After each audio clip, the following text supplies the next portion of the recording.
জামায়াত ক্ষমতায় গেলে শহীদ আবু সাঈদ সহ জুলাই বিপ্লবে সকল শহীদদের বিচার সবার আগে করার ঘোষণা দিয়েছেন দলটির আমির ডাক্তার শফিকুর রহমান। শনিবার সকাল ৯টায় রংপুরের বাবনপুরে শহীদ আবু সাঈদের কবর জিয়ারত ও তার পরিবারের সাথে সাক্ষাৎ করার পর সাংবাদিকদের সাথে আলাপকালে তিনি একথা বলেন।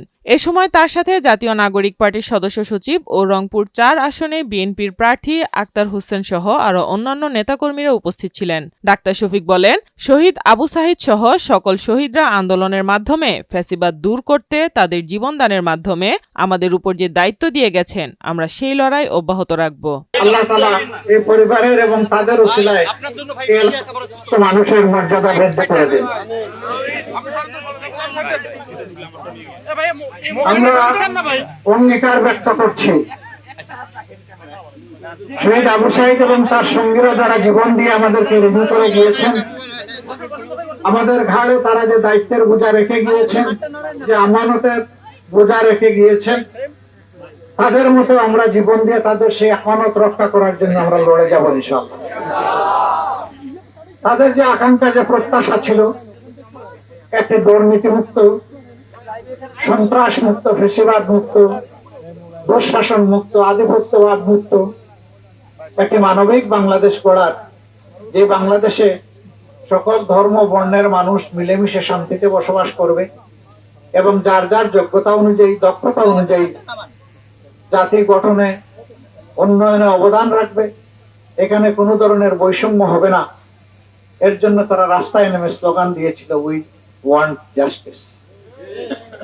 আমরা চাই ন্যায় বিচার, আমরা সেই ন্যায় বিচার প্রতিষ্ঠায় প্রতিজ্ঞাবদ্ধ। আল্লাহ আমাদের এই কমিটমেন্ট পূরণ করার তৌফিক দান করুন। আমরা তাদের স্বপ্ন বাস্তবায়নে কাজ করে যাব ইনশাআল্লাহ। আমাদের নিজস্ব কোনো এজেন্ডা নাই।